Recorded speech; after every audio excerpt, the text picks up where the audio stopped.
Hey everyone, Adam here. Before today's show, I ask you all please to go over to my Instagram and give me a follow at Behind the Life Podcast. I'm also now on Twitter at Behind the Life 3. You can now listen to all episodes on Stitcher, iTunes, Spotify, YouTube, TuneIn, and just say, Alexa, play Behind the Life Podcast. Enjoy today's episode.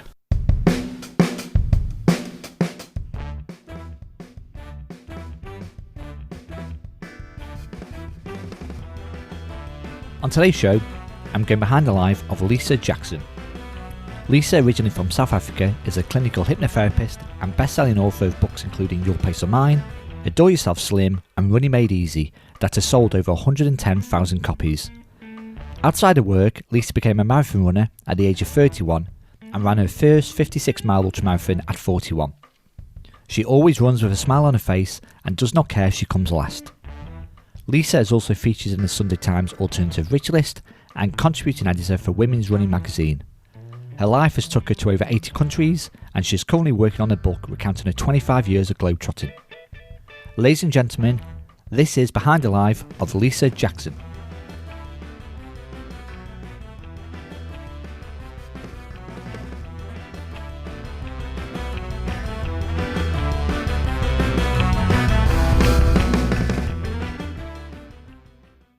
Hi Lisa, welcome to the show. How are you? Hi Adam, lovely to hear from you. No, very well, thank you. Keeping very well. That was such a wonderful introduction. Thank you. Sums me up, I think, perfectly. Thank you so much, Lisa. Behind the Life Podcast is a show where I talk to interesting people about interesting lives, and we'll really go and dissect your life. So, like I said, I'm really happy to have you on the show. Thank you. I'm happy to be here. We'll look at your life in a chronological order. So you were born in South Africa. What was your childhood like, Lisa? Well, I was born in Pretoria in apartheid South Africa. So I think my childhood is perhaps quite different to many people's. I remember, laughing with disbelief when my father told me that there were different benches for people to sit on of different color, and he actually said, you can't sit on that bench. I was like, why? It's empty. And he went, because that's reserved for black people. So it was an interesting childhood because there was so much censorship that we were sort of shielded from a lot of the things that were actually going on in our country. It was a very happy childhood, very happy, obviously bad things going on in my country, but we just had a wonderful idyllic childhood. My mum was mostly stay-at-home mum, and my grandmother just adored us. So we were spoiled rotten, and we just had days of, building tents in the garden and sitting up a tree, writing poetry and things like that. So it was a very happy childhood, not a childhood full of activity for me, because I was always regarded as the academic one, not the athletic one. So I avoided kind of sporting things with great success, but loved the world of books. And that's why, I feel so privileged now to be a writer, just lived in my imagination. So it was a wonderful childhood. So also you brought before, you were, you lived your life in school going through the apartheid times during those years in South Africa. Was that educated to you in school about, what was happening and, what you should do, what you shouldn't do? No, not really. The interesting thing is I went to a very progressive high school called Pretoria Girls High. And for some reason, we were taught all about the abuses of apartheid in English when I was 16, reading poems written by Soweto poets. And that's when I first came across, deaths and detention and things like that I absolutely had never been aware of before. Also, our headmistress, Miss Mullins, a very formidable character with purple hair, she was a very, very progressive liberal person, and so she took a very firm stance against the Transvaal Education Department about things like banning us from swimming against schools who had, as we called them, non-white pupils. So actually, my parents were not supporting the government. So we were told, when a shopkeeper said that we could push to the front of the queue because we were white, and they would prefer to serve us first before their black customers. I mean, my parents just told me never ever do that. That is absolutely unacceptable. And they would, for example, in shops sometimes the shopkeeper would refuse to give a black person a straw for their, can of Coke. And my mum would just step to the front and say, "Can I have a straw, please?" And even though she wasn't buying Coke, the shopkeeper would give her a straw, and then she'd just give it to the person who'd asked for one. So my parents taught us to stand up to, the system and the abuses of it. And then my high school also, just by this, wonderfully independent and fierce headmistress, taught us that apartheid was wrong as well. So we did go on a camp when we were 16, called Veld School, which means, I don't know what you'd call it, Forest College or whatever. Okay. And I was really dreading that it was going to be an indoctrination camp for a week, because that actually is what they did. That's where the indoctrination would have taken place. But again, because... So what's the indoctrination? Well, it would just be that they would have... There was a rumor that on Veld School, they took you there when you were 16 and you went to live in, the wilderness and did things like stalk the lantern and things like that. But it was also a chance for the government to get across their point of view and, indoctrinate us with racism, etc. But actually, I think our school was so fierce about that they didn't want that to happen. So that was all eliminated, and we just had fun, in the forest, and we didn't actually get any of the indoctrination. So, I then went to university just when apartheid, the year after the national state of emergency was declared. So we would sit on the steps of the University of Cape Town and look out over the townships and just see them burning, see the smoke, coming up from the townships. But again, we're so shielded from it. Cape Town was different because you could actually see the townships, whereas in Pretoria and Johannesburg, and even Soweto, which is huge, when I finally went there, as an adult, I was surprised. It was just like, oh, that's where you turn off to Soweto. But I'd actually never even known that. I didn't know where Soweto was, because it was we lived in such different worlds. You've previously said that Marie Curie was an inspiration for yourself. Why was this? Do you know, I've actually always been interested in medicine. In fact, I wanted to be a doctor when I was young. And I've also been a feminist since I was about 3. And I just found her the most inspirational woman. I mean, the way that she just persevered and at great cost to herself, and eventually obviously was killed by the work she did. There weren't that many amazing female role models for me growing up. And I just thought she was, just amazing, just absolutely, strong in a man's world. And, she never gave up. And I think that's an attitude that I admire the most in people, actually, is, when things are difficult. I admire successful people, but I think the ones I admire most are the ones that had a lot of challenge along the way. So have you carried her beliefs and strengths throughout your life, would you say? Oh, I wouldn't like to think that I'm following in her footsteps, but definitely her, her ideals, like working towards a goal, and it's taking a long time. I think that's something that I've realized is a strength of mine. I don't look for instant gratification. I'm quite happy for things to take a very long time to come to fruition. And my father actually always used to talk about Robert the Bruce with the spider, saying, if at first you don't succeed, try and get again. And I think that's, Marie Curie had to do that. And I think I definitely, I have that approach now. I follow in her, I follow her philosophy, let's put it that way, rather than in her footsteps. So you went to University of Cape Town. Studied English, psychology and linguistics. Yes. What was it that you wanted to be after university? Did you know then? Do you know, I had a kind of raft of things. I mean, obviously I initially wanted to be a doctor, but then I didn't get, my marks went spectacularly down in maths and science in high school when I discovered clubs and societies. Before that I was getting 100% for maths. But I then discovered clubs and societies, and I just spent a lot of time at school doing other things, like, performing in plays and operettas and singing in the choir and going to history club meetings. And so I was less academic the more my high school career progressed. So then I didn't get the marks to get into med school. And then English had always been really my first love. So my options were to become a teacher, which I did all the subjects that would allow me to be a teacher. So my actual sub-major was actually Afrikaans Nederlands. So that I had to be able to have two teachable subjects. So that was English and Afrikaans. And then I also dabbled with the idea of becoming a psychologist. I thought about going into advertising, and I actually did work in advertising for a little while because I won a national competition, win a job in advertising with Ogilvy and Mather. So I did that for a little bit.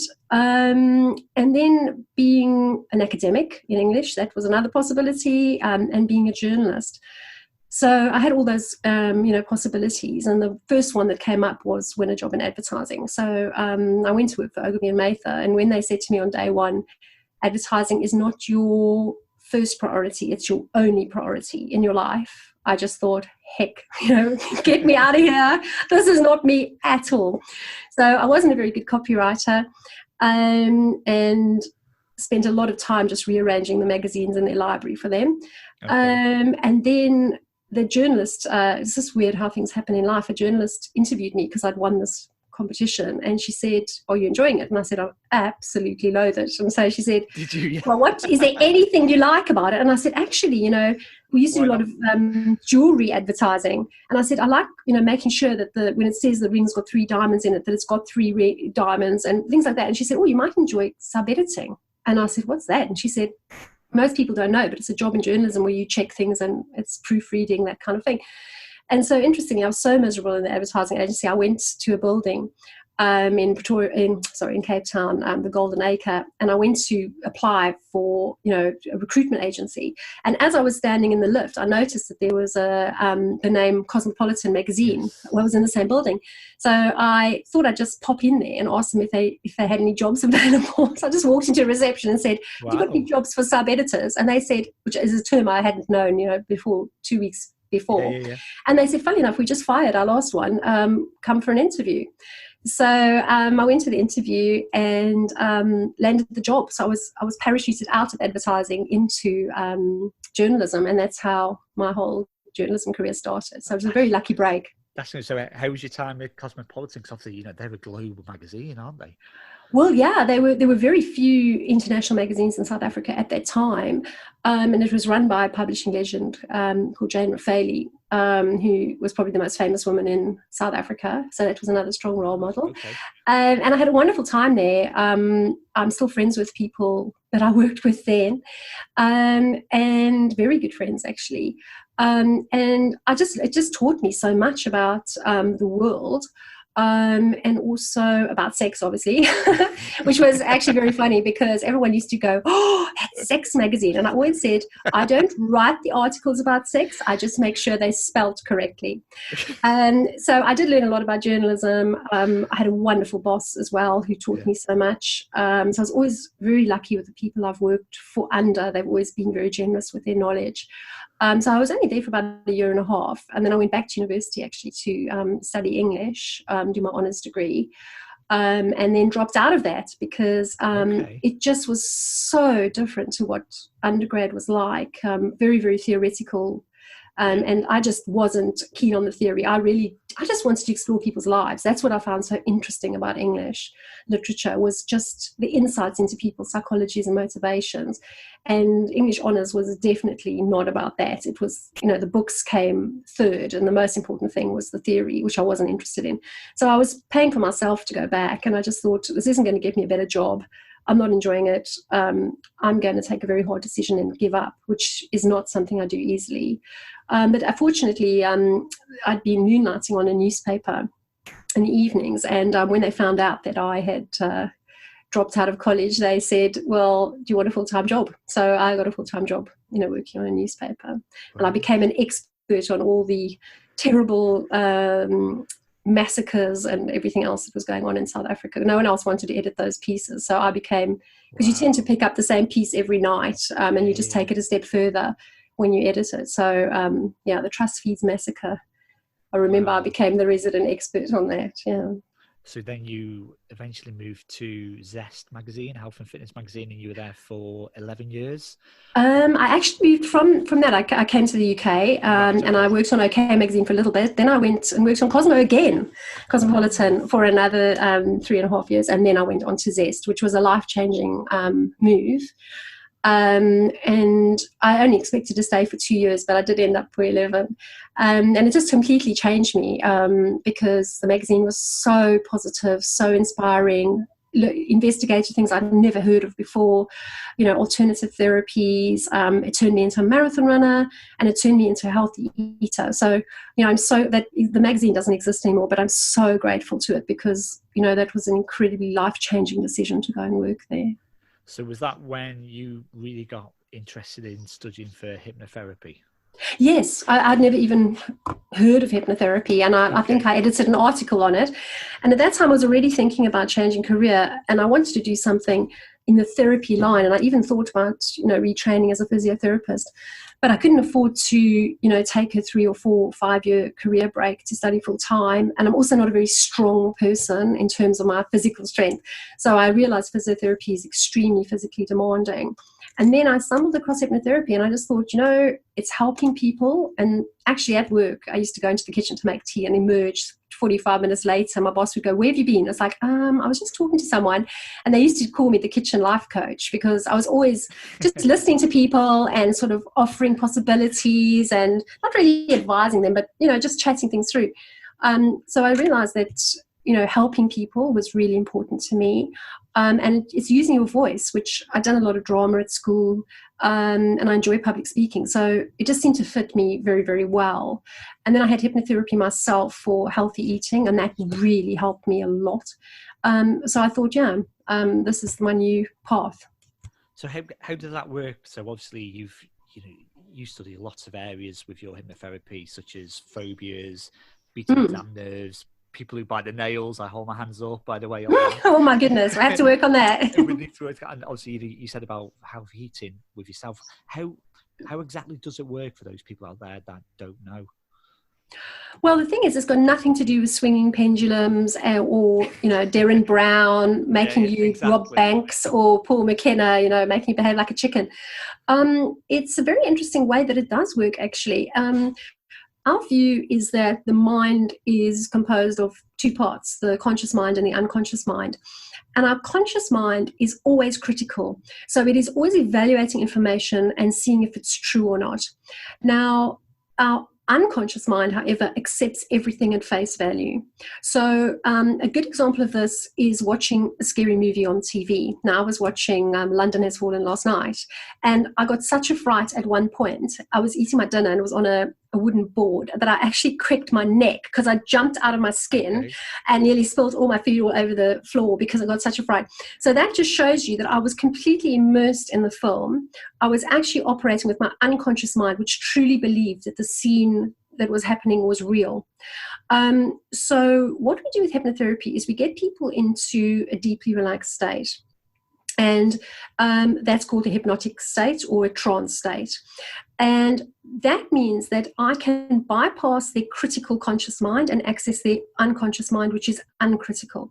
Now, people think, well, that means that I can just say anything I like to someone and make them do whatever I want them to do. That isn't the case, because your conscious mind actually almost stands vigil over it. So as long as what I say to my client, like this morning, you have no desire to smoke. You have no desire to smoke when you wake up. You have no desire to smoke when you are walking to work, etc.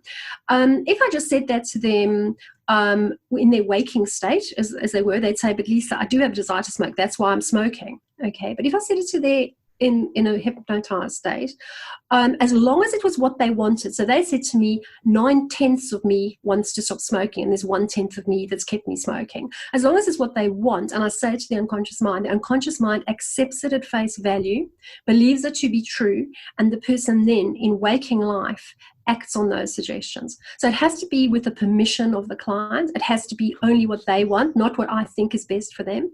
But as long as I only say what they want to hear, and what they want to be true, they want to be someone who doesn't have a desire to bite their nails or smoke, then they will accept it and act on it in everyday life. Now, it doesn't mean they don't need willpower as well. So I teach them a lot of strategies, waking strategies that they can do, but the hypnosis makes it so much easier to, change behaviors in that way. That's incredible. And how often is it a case of, as you mentioned before, they have to be fully immersed? This is what I want to do. How often does it actually work for them? Well, I have a really, really high success rate. I mean, when I work with people, I first of all have a free 20-minute conversation with them on the phone. So I get to know, what they want and whether I think I can help them, because there's areas I don't specialize in, for example, depression. And there's other areas I'm exceptionally good at, like fertility. So first of all, just get to know them. And I also debunk any fears and myths that they have or they may be holding as surrounding hypnotherapy. Before they come to me, I also send them a document called Hypnosis Explained, which is a 3-page explanation of how the process works. So by the time people come to see me, they are not fearful of the hypnosis. So that's why I've actually never had anyone I can't hypnotize, because they really know what to expect by the time they come round. So hypnotherapy is brief therapy. So unlike, counseling or psychotherapy, which can go on for, months and even years or decades, the average number of sessions people usually need is about 4.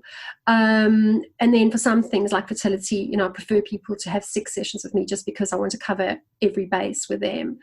And it really does work. I mean, it's just amazing. That's the nicest part of my job. Like, I feel like I get a kind of award on a regular basis, because people email me and just go, I'm so excited, I just have to tell you I'm pregnant, or I'm so thrilled, thank you so much, I've got to America and I was dreading the flight, I would have dreaded it before, and I couldn't wait to come back and tell you it's worked. Like, I was calm, I was relaxed, I had tools that I could use on the plane to keep me calm, but I already felt a lot less anxious. So it's a hugely rewarding job to do. And one thing I love reading about you is hypnobirthing that you specialize in. So you've done about over 450 couples with hypnobirthing. What is their feedback at the end once they've given birth? Are they like, bloody hell, I didn't realize that this would work? It's the most rewarding part of my practice, because it really makes a difference. And it's not a pain-free birth, but it's a birth where people feel that they had a challenge they had to face up to, but they had the tools that they needed to be able to do it well. So it's very much like running a marathon. And I find it useful. I don't have children myself, but I can compare it to running a marathon, in that there's a wonderful goal at the end, like the wonderful sense of achievement, like having a baby or getting that medal. But there's a lot of challenge between where you are now and getting to that point. But if you have the right mental toolkit to get through the experience, when your legs start hurting in a marathon, you don't just say, okay, I'll just give up. You go, I'm going to distract myself. I'm going to start talking to someone else. I'm going to encourage and help someone else. This is going to get me through. And it's the same with hypnobirthing. Unlike mums who go into birth unprepared, my couples have got a massage technique. They've got 3 breathing techniques. They've got 6 hypnosis techniques that they can rely on. Their partner is fully trained up in how to be a supportive birth companion, so they can trust them and rely on them. And then they go through birth, even very difficult births, and they're not scarred by the experience. They feel they coped well. They could make, good decisions because they were in control. So it is hugely rewarding. I actually flew to Taiwan to teach my brother hypnobirthing for his daughter, who turned 8 yesterday. And then I finished the rest of the course by Skype. I thought it was that important, that he would benefit. And he had a home birth for his first child. I think it was so brave. And he felt so empowered by it. And he's not that kind of person. My brother is a surfing, windsurf, skateboarder type of person. He's not a kind of alternative therapy person at all. That's amazing. So your work career is fascinating. And let's move on to running, because you've done a couple of phenomenal books. You've had some unbelievable experiences with your marathons, your ultra marathons. Does running in the family? So is that something that your mother and father did? Actually, yes. My father was a cross-country champion at university, so he was a very good runner, and he actually even considered, becoming a professional. Like, he was really thinking, was he good enough to go to the Commonwealth Games and things like that. But then he decided that despite having, and this is the interesting thing, he had all the commitment, but he didn't have enough talent. And he just decided, it would be foolhardy to put his academic career aside and follow, his athletic dream. So he was the kind of original runner in our family. But then my mother was the one who went out every day in the 70s in a little mini skirt around the streets of Pretoria where no one ran. I mean, you ran in your tennis, we called them tackies, just plimsolls. No one ran. It was a weird thing to see people running. And she just got a lot of benefit from it. Then my dad really got into trying to encourage us to do it. Of course, I didn't want to do it. So he would check every day, have you been for your run? And it was such a drag. It was, have you done your homework? Have you been for your run?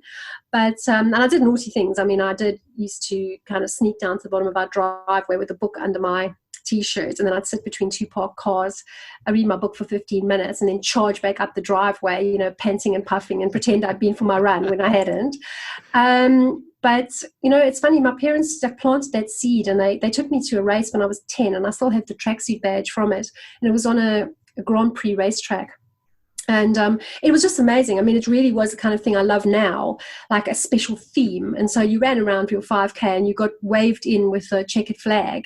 And I'd seen this racetrack, Kyalami, on television, and it was just such a thrill. And I just remember thinking, I didn't enjoy the running, but I enjoyed the whole atmosphere of the racetrack and the flag. And so, when I was older, I obviously spent most of my time avoiding exercise and activity. But when I was older, and I did think I really do need to get fit, it's important to be healthy. I thought, well, what did I dislike least? So I'd hated aerobics, I'd hated netball, I detested swimming. I mean, there was just everything I hated. And then I just thought, well, actually running, I can't say I like it, but I don't hate it. So that's kind of why I came back to running. I was very lucky as well that by this time I was living in England, and my aunt was a keen runner. So she was always saying to me, what did she say? She used to say, oh, how much running have you been doing? So would you like to, enter 10K? And I just think, are you mad? Like, I'm not running. Like, why do you think I'm running? But she always used to talk to me as if I was. And that's actually quite useful, because she just had this belief in me that I could run.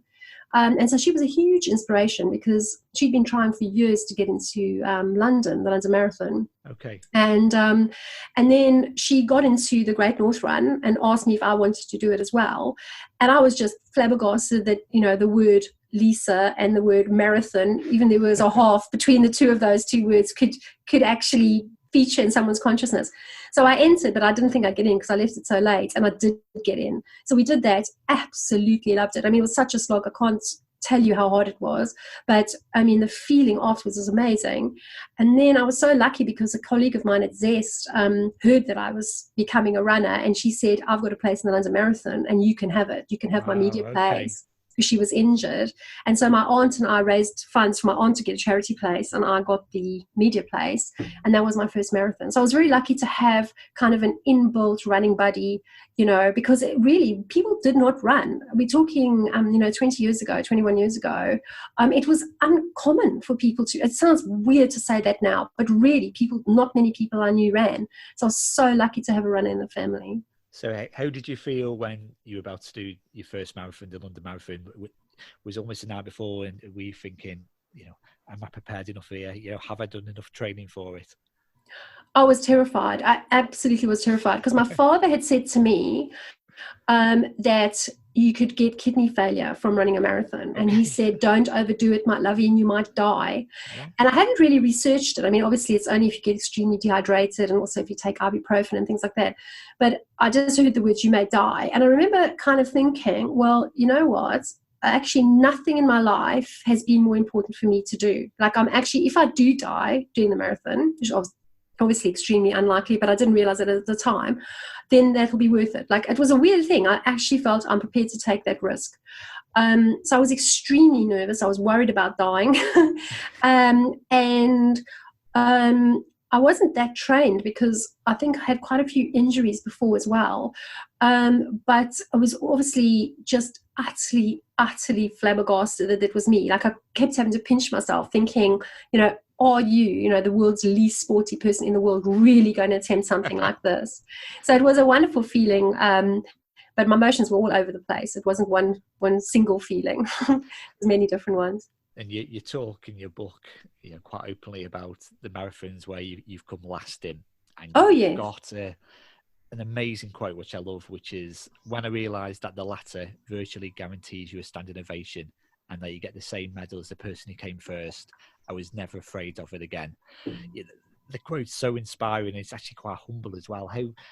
How did you feel when you came last in your first marathon? Well, it was a surprise. I mean, people always think I like deliberately did it. You know, I didn't go out of my way. Like someone said to me, I'm just talking on Facebook at the moment to a person who was the sweeper in one of the marathons, and she was basically carrying a broom. And it was in the Giant's Head Marathon in Dorset. And if she passed me, I would be out of the race. So I knew this woman, and I could see her with this blooming broom. Okay. And she was chasing me over hill and dale. And I was just terrified of her. And she said to me something like, yeah, Lisa, this is what she said to me yesterday on Facebook. She said, Lisa, you do like to cut it a bit fine with your marathons. I was thinking, Carolyn, if you think I do this deliberately and I've got any choice in the matter, you've got another hope coming. It's just the way I run. You know, so it was really funny. She thought it was like a deliberate thing.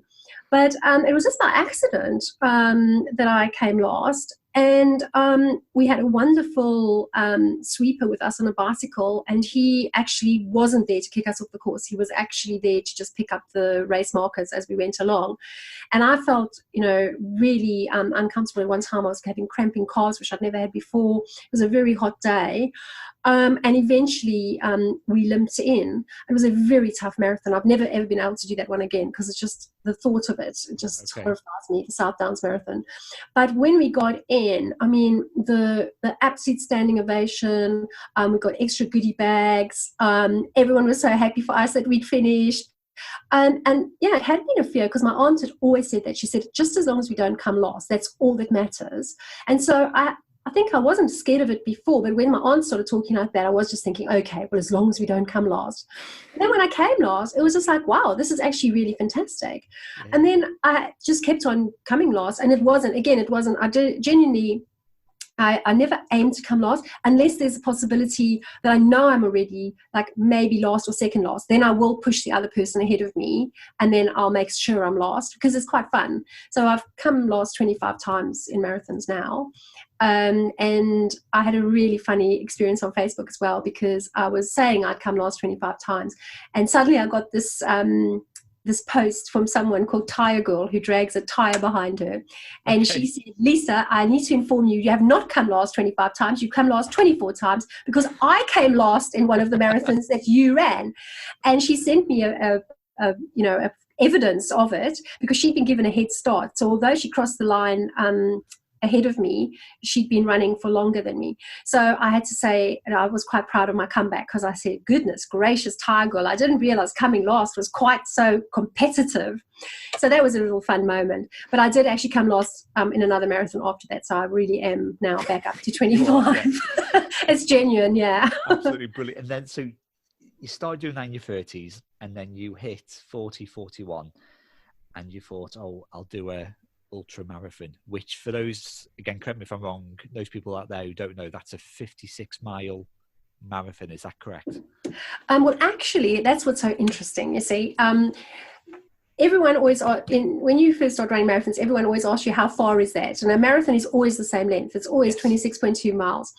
26.2 miles. But an ultramarathon is anything longer than that. So it doesn't have to be 56 miles. Like if you did 30-kilometer run, that is not 30 kilometer, what am I saying? 50 kilometer run, 30 mile, that would be an ultra. So an ultra can be 100 miles. It can be 250 miles, believe it or not. It can be 1,000 miles, just anything longer than a marathon. But the one I chose was the Comrades Ultramarathon because that's in South Africa. And I'd watched that. And even though I hated sports and hated running and was very unathletic, that was just an annual ritual. My father would put the television on. We'd watch it all day. We'd come in and out of the darkened living room and just check if Bruce Fordyce was still winning because he won it 9 times. Okay. And I've actually subsequently met him, which was a very big thrill. And secretly, you know, I think maybe that's the case with some people, many people, is you look at something that you totally excluded from and you secretly want to be part of it, but you just don't think you can. And then as my running progressed, I just thought, do you know what? This is something I would love to do. I don't want to do lots and lots of different ultramarathons. This is just the one I want to do. Okay. And so I really wrestled with it for many years before I plucked up the courage to do it. And then I just realized that in order to be able to finish something like that, because it's a huge mental battle, it's a much more of a mental thing than it is a physical feat, actually. I had to have a why. And I realized that I wanted to run it in honor of my mother, who'd been run over and killed while training for a marathon that we were going to run together, the Medoc Marathon in France. Right. And when I came upon that idea of running it in honor of my mother, I just knew I would do it. I knew I would do the training, and I knew I would finish. And that's actually what happened. So it was a huge honor. You know, I ran with her photo on my back. Yes, I had a huge poster when I crossed the finish line with her photo and various inspirational things about her. It said, running in celebration of Leonie Jackson, mom, wife, Christian, marathon runner, inspiration. So I did my mum proud. And I think the saddest thing probably my whole life is that my mother wasn't there to see me do it, because she would have, honestly, I think people would have had to sedate her. She would have been so overjoyed at me finishing Comrades. Yeah. If your mother was still alive now, you know, how would she feel if you said to her, "Oh, I've just gone and done ultra marathon. I was running for 11 hours." Which if somebody said, "No, you've not." You know, my mother actually always would have believed me. She was actually my biggest fan for the running, much more so than my father. He was actually going, "Don't overdo it, my lovey." She was always, gee, if I did another marathon, she was the first to know, and she was the most excited about it. So she would have believed I can do anything. I'm sure my parents were very good like that. I always say to people, if you can instill self-belief in your children, it's a huge gift. Because my parents, when I was growing up, I genuinely believed that if I wanted to be, I could be state president of South Africa, I could swim the channel, I could do anything I wanted to do. I could win a Rhodes Scholarship. That's how my parents spoke to us and encouraged us. So I really loved that they didn't ever put any barriers up. And especially in South Africa, because South Africa was a very, very patriarchal society. You know, women stayed in the kitchen, they made the salads, they didn't join people at the barbecue, whereas my father taught me to barbecue. You know, it's that kind of thing. I think it's very empowering for your children. And so you do all these marathons, you always have a smile on your face, you're like having a laugh, speaking to people, but you did the Istanbul Marathon in Turkey and you were given the name Mona Lisa. Well, I gave it to myself. Why was that so particular for that marathon? Oh my Lord, that marathon, just everything went wrong that you could possibly imagine. So I was supposed to meet a runner that I'd met in the Rome Marathon. And we arranged to meet at the expo. And then my luggage went missing at the airport. It was delayed or something. And so I waited for hours at the airport. And then I realized if I waited any longer, I wouldn't be able to get my race number and I wouldn't be able to run the marathon. So I had to leave my missing luggage at the airport, race to the expo, never met the woman I was supposed to meet, get my race number, then race all the way back to the airport, and then, you know, start and do the race. I think the race was the next day. So I had no time to recover from all of this horror. Get up very, very early. I said to the woman, I'm not very good with mobile phones, which will make you laugh. And I said to her, please don't change the arrangement. Just stick with the arrangement we've got, because I'm not good at this. It's a foreign country. I don't understand roaming. Really, I honestly don't. So, of course, what happens is she then texts me and says, by the way, I've changed my mind. I'm not going to meet you where we said we're going to meet. We're going to meet at a different place. So this just added the levels of stress. I can't even begin to tell you. And that was before it even started. So I didn't see the woman I'd come to run the marathon with. I honestly had run about 500 meters on the bridge that crosses from Asia to Europe. And I wanted to give up. That is the earliest I wanted to give up. I mean, I must admit, I want to give up like 79,000 times in every marathon, but I don't usually do it in the first 500 meters. And the only thing that stopped me was just thinking, I've taken so much effort and time to get to this blooming Istanbul. And also I saw this little man ahead of me who was about 70 with this massive handlebar moustache, a white handlebar moustache. And he just turned around and gave me this huge smile. And he couldn't speak English or anything, but he just smiled at me. And I just thought, Lisa, like if a 70-year-old man is going to run this race and he's got time to smile at a stranger, like how can you honestly justify pulling out right now? So that's why I kept going. But then they have a very strict cutoff, so I was running against the cutoff the whole time, really worried I wasn't going to get a medal. I then gave up because by halftime I realized that I'd missed the cutoff, so I wasn't going to get a medal. So I was really down in the dumps. And of course, I then bump into a British runner, poor old Raj. And he is struggling along, looking terrible. It's very, very hot, sweating. And we were on this highway. Like, Istanbul has got some beautiful bits, but a lot of it's on this really long highway where you can see for miles, and it doubles back on itself. So it's also, you can't talk to the people coming the other way because there's a massive barrier between the two, which I usually don't mind switchbacks because I just scream encouragement for all the fast people. But this time you were sort of separated and just like made very aware of how long you had to go, and a very boring road as well, a highway. And so I got hold of Raj and I just downloaded on him like all my problems with the airport and the friend and the bridge and everything. And the poor guy, like, he just went, and then he just suddenly went, okay, I think I've got to go now. Okay, bye. And he just ran away. And I absolutely collapsed with laughter. I was thinking, I have never, ever been negative in a marathon in my whole life. It's the first and last time. Yeah. And the poor guy had had enough. Like, he couldn't take any more of me. And it was so funny because the poor thing, he ran on ahead, tried to, but he was in a really bad way. It was so hot. And I caught up with him, and I just thought, no. Because, I mean, usually if anyone wants to get away from me, because people say that, they think, oh, my God, if I had to run with you, drive me nuts. And I go, listen, anyone I've ever met is fast enough to get away from me. So if they don't want to be with me, they can. But this poor guy couldn't. And then I just thought, no. So I actually just ran on ahead of him. So I didn't want to embarrass him. But I realized I was a Mona Lisa, and I realized that, it's not acceptable ever to do that. Like, it's a really, like, criminal offense to drag someone else down. And then the nice thing was that it got to the end and they kept the marathon finish line open. And so I got to meet Raj, and I got to apologize to him, and he actually contributed to my book. And he said he didn't mind and it wasn't a big deal, but I think it was. It was, yeah. That's his man pride. He's but it was. No, exactly. He said, oh no, he said, I've got a girlfriend, or I'm married. And he said, I'm quite used to just listening to women download. I was like, you're being very polite now, Raj. But we all got our medals, which was, very good of them. And so it just, what had been a really, really bad marathon turned into a really good one. So you've met some phenomenal people throughout your running career, including a funeral director who was also a belly dancer. What's the belly dancer? Yeah. What's the most out there-ish person you've met, and the best story you've heard? Oh my God. That you're really putting me on the spot. I can't even begin to tell you how many interesting people I've met. There is always, a runner once told me, funny enough, she had won the race a few years before. We were in a 24-hour race. And I said to her, why are you running with me?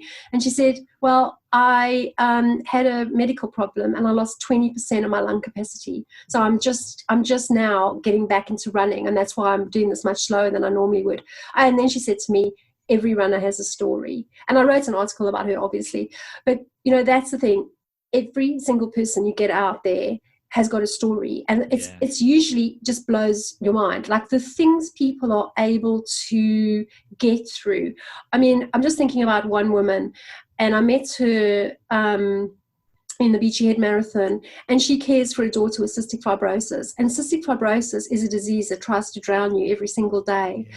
And this woman and her father, I actually didn't realize, I met her at another marathon. I didn't realize I'd already met her in the Beachy Head. And she said, you took our photo at this most beautiful spot where you look down on this lovely meandering river. And she sent me the photo, and I thought, oh my goodness, I did. I do remember meeting you before. Oh, okay. So it was very, very spooky. And I ended up writing an article about her as well. So, you run with these people, and I think running is an amazing thing because you're not making eye contact. So people are a lot freer, and they talk about things that they probably wouldn't talk about in everyday life to a stranger. So, I mean, I find myself talking about my mother's death to people in marathons, whereas I wouldn't really do that in normal life. So we share, stories. I remember one absolutely amazing runner. She's also in my book, Tinu.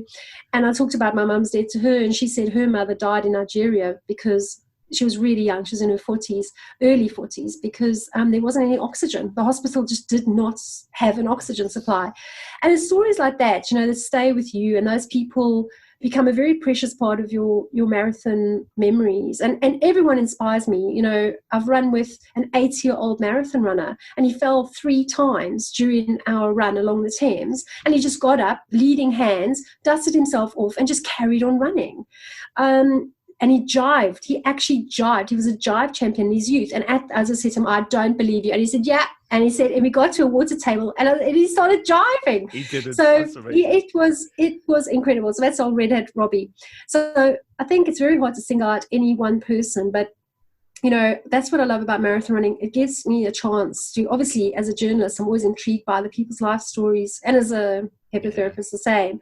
But it gives me the chance to meet these people, spend quite a lot of time with them, and I've made friends, all over the world. My friend Ceci, we met in the Verona Marathon, and she has a blog called Running Mama from Chihuahua, because she's from Mexico.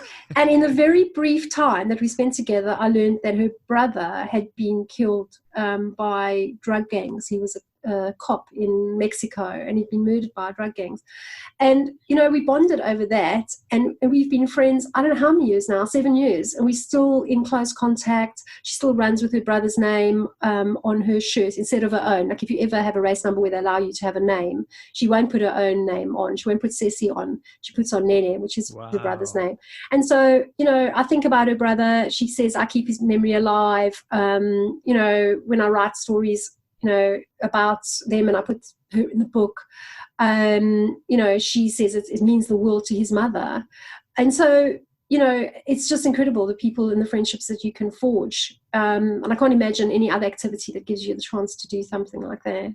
That's phenomenal. Would you say any of your skills as a hypnotherapist have helped you with marathon running?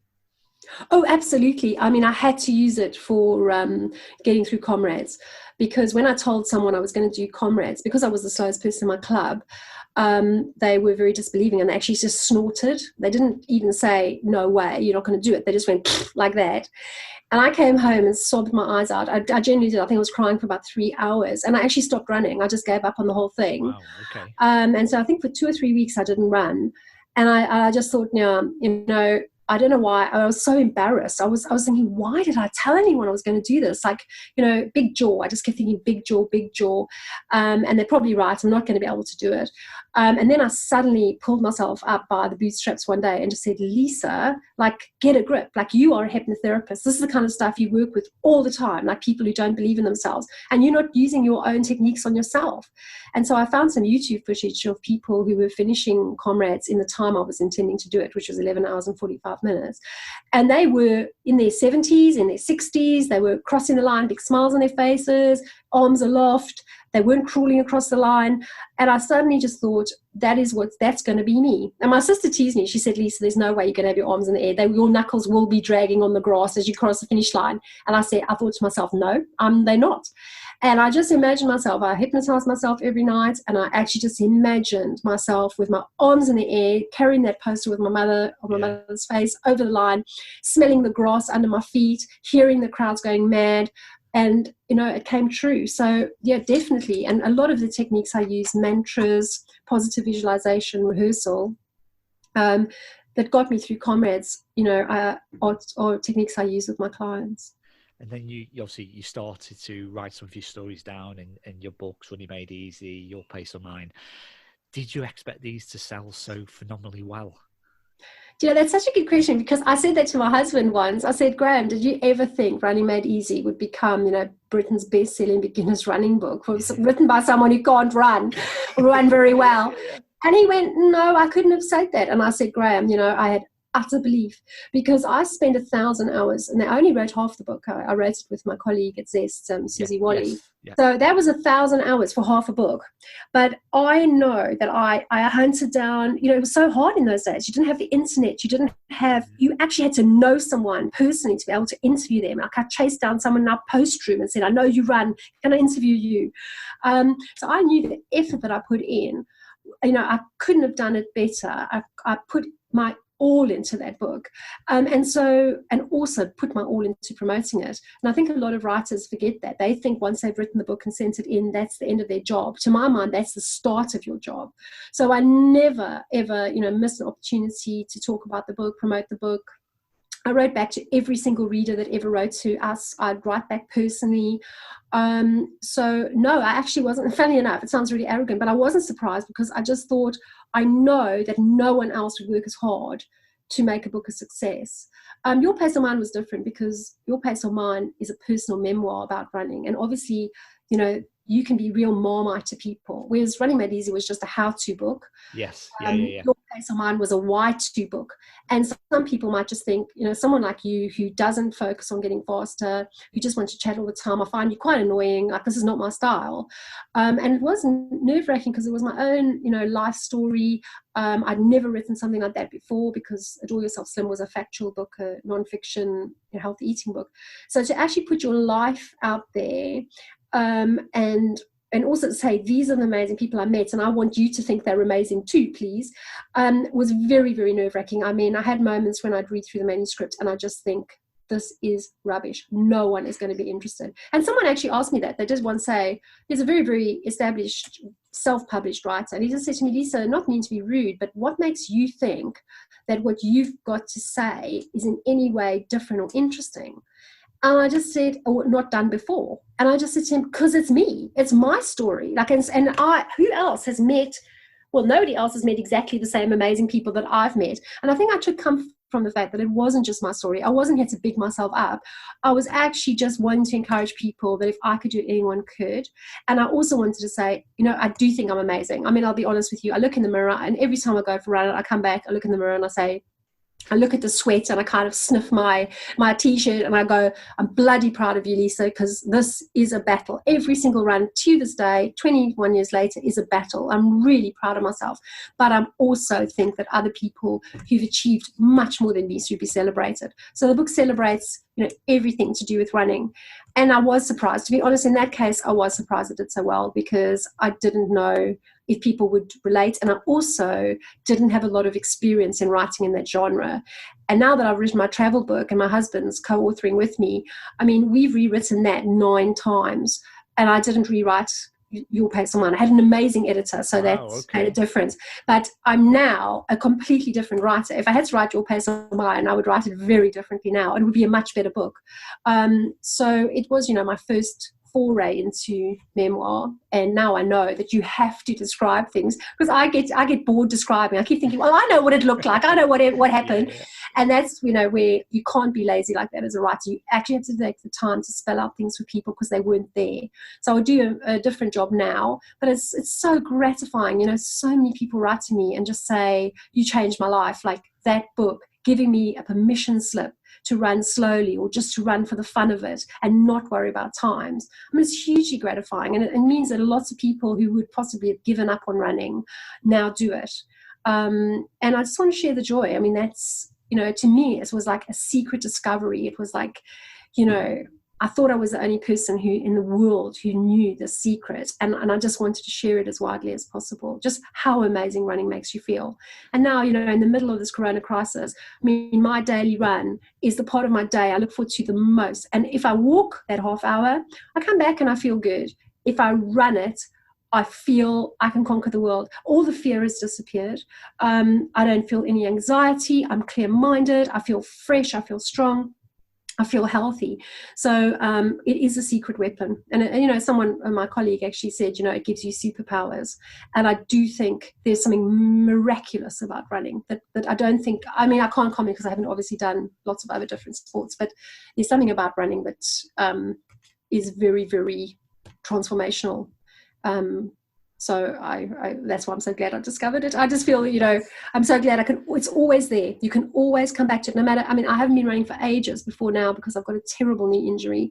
And just knowing running's always going to be there. I'll always be a runner. No matter how long I don't run, I'll come back to it. And I just love that. It's like an old friend, it'll always be there for me. It's a wonderful area now. You can just tell your passion, and it's so inspiring as well, Lisa. It's absolutely fantastic. Oh, thank you, Adam. whilst I got you on today, so obviously we are recording this during the coronavirus pandemic, which is absolutely it's awful. How are you finding it at the moment? Well, my husband has an underlying health condition, so I've actually had to learn to be positive for the last 2 years. I've actually had to train myself to fight the fear every single day. And we took a decision very early on with my husband to live in fear. To live in hope. What am I saying, live in fear? We had a choice of living in fear, but we decided to live in hope. And so I even came up with a little mantra, in with courage and conviction that you can be healed and things will be fine, and out with fear and doubt. And I do that, we do it as a breathing technique. We just breathe in with courage and conviction, out with fear and doubt. My husband says these affirmations in the shower. So I've actually been in 2 years of training to be able to be positive in the coronavirus. And now working as a hypnotherapist, I've had quite a few of my clients in tears because I do sessions via Skype, so at least I can still see them. And it's just wonderful feeling that although because of my husband, I can't go out and become an NHS volunteer, which I definitely would have done, if circumstances were different. That's definitely, I really love the idea of pulling together, getting stuck in, helping people. But I can make a difference in my, small community of my clients, with my family, etc., of staying positive and strong. And so I know the techniques that will help. And it's wonderful to be able to pass them on. So things like limiting your access to negative news. It's very tempting to become addicted to the bad news. It's a bit like watching 9/11. It just became a compulsion for many people to just watch that footage endlessly. Yeah. I just know every time you watch it, your unconscious mind thinks that it's happening anew and afresh. So you just re-traumatize yourself over and over and over again. So I know, news fasts, like I do that anyway. I actually don't watch the news. Enough of the news filters through. Honestly, it's amazing how much I know about the world without watching the news. Just a little ping here on my phone, or my husband will mention something, or I'll see a headline. That's enough. Like, you need to know what you can cope with and what you can't cope with. And if you're a very empathetic person, which I am, I know my tolerance for hearing a lot of bad news is quite limited. So I can't expose myself to that. I just think, doing good things for other people is one of the ways through this as well. So I just went and dropped off some tea cakes to my neighbor today, my elderly neighbor, and told him it's a prescription, one a day, because that's what I'm giving myself. I'm giving myself one tea cake a day because I know little treats like that make me feel positive. Another one is burning off all that fear and adrenaline through running or exercise. Is so important to be out and to be able to appreciate, coronavirus is happening, but spring is happening too. Yeah. And to spend time in nature and just look at, there's so much, we're being told about death all the time at the moment. But also just looking at nature, just desperately trying to spring into life. It's so inspiring. Nature is so soothing. So, I feel I've had a lot of training in being positive, and I really love the fact that I'm doing so well in this crisis, and so well enough to be able to help other people in my own small way, not as majorly as I would have liked to, but enough to make a difference. Yeah, I agree with you. Even though we're only a few weeks into it, I think two main things in my eyes have massively come out of this. One, you touched on it before, community spirit. Absolutely. People are talking. You're saying hello to your neighbours. Oh, yeah. You just want to say hello to anyone because it's so nice to see another human being. It really, really is. And yeah. I, for myself personally, and I don't know if people out there will echo this, we live in a million miles an hour life. And suddenly, for me, this has slowed life down a lot. We are from home, we are adapting, we're having a lot of time to reflect. Yeah, maybe too much time at the moment with the lockdown, but I do think it's bringing the country together. What are your feelings on how the government have handled this at the moment? Well, I think they've had a very, very difficult task. I mean, all the things they're putting in place, it takes so much organisation. It takes trying to work out how they're going to fund it, etc. I mean, I'm one of the self-employed people who hasn't had any advice about any help coming to us, and that's quite hard. I think, I mean, I can still work a little bit, a lot of things have dried up or are being scaled back. So say, for example, as you said, Women's Running Magazine that I write for, they've just emailed me today saying they're going bi-monthly now. So that's 6 issues a year rather than 12. A lot of my clients have cancelled because they only want to see me face-to-face, etc., etc. So, but I live in my own home. I have savings. And I'm still able to earn some kind of money, but there's a lot of freelancers, say, for example, working in restaurants who can't earn a single penny. And I think for those people, the anxiety must be excruciating. And so I think it's quite sad that they couldn't, offer those people a help package at the same time as everyone else. But I do think, now that they've taken it so seriously, I mean, I do think some of the things before, like allowing those horse races to go ahead, that was, I just don't think that was necessary at all. I think that was an unnecessary risk. But then other things like the schools, I understood the dilemma of, when you take children out of school and put them back in their homes, the people who need to be running the country can't work. So I think it's a hugely difficult situation for them. But you're right. I think we're going to come out of this stronger. And also with our priorities straight, I've just been hearing from people I haven't heard from for ages. I'm just asking how I am. And I'm so touched by that. I just think, wow, in all of this, you thought and you took the time to send me a little email saying, how are you and how are you doing? And as you say, the smiles, like saying thank you to my delivery driver today for delivering our organic veggies, and just saying thank you for doing this. Thank you for staying healthy. Thank you for bringing this to our door so that I don't have to go and fetch it.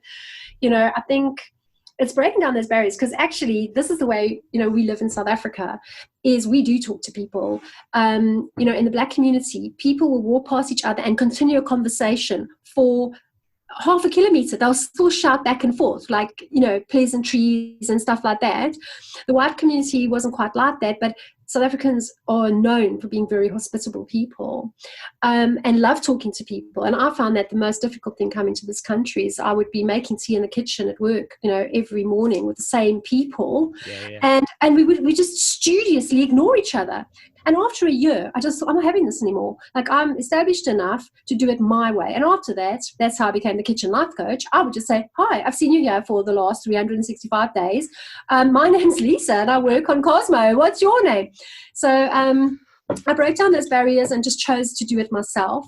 And now, to just go and express thanks to people, like express thanks to our local greengrocer and just say, thanks for staying open.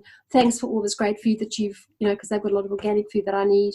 Thanks for this. And then she said, you stay safe now, and it's just those lovely little moments. And I even spoke to a dog walker the other day, which is unheard of for me because I used to be very scared of dogs. I shouldn't say it's so scared, but I don't like dogs really.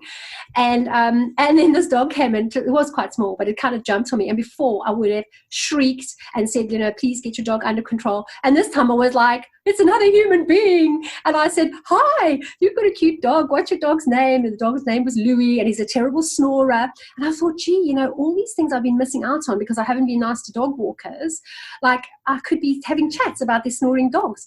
So, it is a wonderful thing. And I mean, I must say, every time I see, like today I saw this, mass choir of people who sang, by video link. And every time I see people like banging pots or clapping for the NHS, or there's a lovely video of the police coming into Italy, an Italian little street, jumping out the car, like 8 of them. And then the one starts playing the guitar and all the others start doing a little dance to cheer everyone up. And I was crying. I mean, I always say happy tears. That's what I do in crises. It's like I'm allowed to cry, but only happy tears. And I was just happy tearing. And I'm looking out for all of this now. The little funny YouTube stuff of the sock puppet that looks like a fish that swallows the cars in the window. I don't know if you've seen that one. I haven't. No, they're just so funny. And I'm actually going to do one myself. Because I want to see, I think this was the year I wanted to do a lot of, I was going to do a big to-do list of, not to-do list, want-to-do list, like, aspiring things, not a bucket list, just a want-to-do. And I think one of the things I want to do is go viral. So I'm going to set up with my husband, because I love fairy lights. And I saw some fairy lights when I was out walking the other night. And I just thought, isn't it a pity that, it's not Christmas time right now, because all the fairy lights always make me feel so happy and positive. And I said to my husband, I'm going to go viral. So you heard it here first. I'm going to go viral with some kind of Christmas lights, like little, skits with my husband. And I said, will you decorate me like a Christmas tree with the Christmas lights? And my husband's so funny, he just went, okay. And I just went, you mustn't feel compelled, because my husband is not the kind of person who wants to go viral, but he just said, no, if you want to do that, I will. So, I think we should all be inventing little interesting stuff that we can do like that to cheer each other up. Absolutely. And obviously one of the few things we can do every day is exercise. For those out there, how important, can you reiterate that message that we should be doing, especially this is going to test people's mental health to the it is degree. I'm so worried about that. I am so worried about that. I really am, especially people, don't have access to gardens. Well, all I'll say to you is, as a person who formerly hated exercise, don't think that, just because you hate exercise, you can't do it. So all I would say is really start slow and just go out in the sunshine and just stroll around to begin with. When you feel comfortable strolling, then you can say, okay, between one lamppost and another, or between one tree and another, I'm going to walk a little bit faster. Because really, with the way to burn off adrenaline is we need to get out of breath. It's not enough to do window shopping walking. We've actually got to do power walking more. So start by doing little bits and relaxing, and then see if you can progress to running. Because I have to tell you, I've done a half-hour walk and I've done a half-hour run, and there's a very, very big difference between the two in terms of how you feel. The run definitely trumps the walk. So if you can run, if there's no physical reason that you shouldn't be running, like like very bad injuries, or I can't even imagine what reasons, but some people cannot physically run, so they are exempt from this. But anyone who is capable, then start running for 60 seconds at a time. So you just do 60 seconds of running, and then you do 2 minutes of walking. 60 seconds of running, 2 minutes of walking. And the first session, you can just do it for about 16 minutes and build up from there. There's also a brilliant app called the Couch to 5K app that the NHS put out, and that someone will walk you through doing that. But you can just do it for yourself. You don't have to have an app or be technical, because I probably wouldn't have the facilities in my own mind to be able to handle an app right now. So you can just do it, make it up for yourself, and then you just gradually do longer runs and less walking. And actually, interestingly, I interviewed Lorna Kiplagat once, and she's like an amazing runner from Kenya, who's won numerous marathons. And she said to me now, because she's retired from competitive marathon running, that she just runs till she feels tired and then walks till she feels bored. And I think that is the most beautiful way of seeing exercise. Rather see it as activity, and say to yourself, I'll warm up with a bit of a walk, and then I'll run till I feel tired. And when I don't feel like running anymore, I'll start walking. And you'll see how boring walking feels after a while. And when you get bored, you start running again. So I think it can just be flexible. You don't have to worry about times. You don't have to worry about how far you go, but make the most of that opportunity, because, that was my biggest fear, was that they were going to shut all the parks. And I was just thinking, my goodness, if they do that, I'm going to be in danger of going down a negative spiral. So I just would encourage everyone, have a go. It could be the best thing that's ever happened to you this lockdown, because you'll suddenly value activity, see how much of a difference it makes, and the NHS bill will be able to bring it down after this coronavirus, when we need to, find a way to recoup some of the money that's been spent. If we suddenly have a nation of healthy people who value exercise. And just one other thought was, I interviewed Pam Reed once. She's a legendary ultra runner, and she actually was the first woman to ever beat a man in an ultramarathon. She beat them in the Badwater ultramarathon, which they run in temperatures that are off the scale, 50 degrees heat. They have to have someone in a van driving next to them, spraying them with a plant mister. That's how hot it is. It's just ridiculous. Wow. And Pam said to me once, she said, Lisa, people always moan about having to exercise, and they say, oh, I have to run. And she said, I don't have that attitude. I have the attitude, I get to run. I have the privilege of running. And that has really stuck with me. And at the moment, and they say clamp down even further, we have the privilege of running and walking, and we should definitely grab that opportunity, because it will really keep us sane. Yeah, absolutely brilliant words, Lisa. And final question, I'll put you on the spot here now. So in the film Rocky, when he's running up the steps in Philadelphia and the Rocky music is blasting out, the next race you do, what music would you like blasting out when you go across the finish line? Oh my goodness, you always come up with such interesting questions, Adam, that I would never have thought about. Well, I'm a very big fan of the Killers. Okay, yeah. So, actually, I've run so many marathons with the Killers on the loop. But actually, I think the song I like the most is one called The Way We Were. And it's kind of a nostalgic song, but also a kind of positive one. And I don't know, I just find it like heartwarming. And I have run whole marathons just with that one song, just singing at the top of my voice, before I realized that that, people could hear me. And it was very tuneless. And they had a drone filming me once when I was doing this. And I suddenly thought, maybe I shouldn't do it so publicly. But I think that would be a really lovely moment. I have actually run up those steps. We had an unexpected stopover in Philadelphia, and it was full of snow, but I managed to hobble and slide up those steps. So I've done that for real. Lisa, it's been an absolute pleasure, and thank you so much for coming on Behind the Life. You're an inspiration, and you actually show people that anything's possible if you put your mind to it. So thank you so much. It's such a pleasure, Adam. I've really enjoyed talking to you, especially now when talking to people is, rationed. It's been an absolute treat. You couldn't have chosen a nicer day to speak to me. So thank you so much. Wonderful. Thank you, Lisa. Thank you. And that was another episode of Behind the Life podcast with myself, Adam Lambert.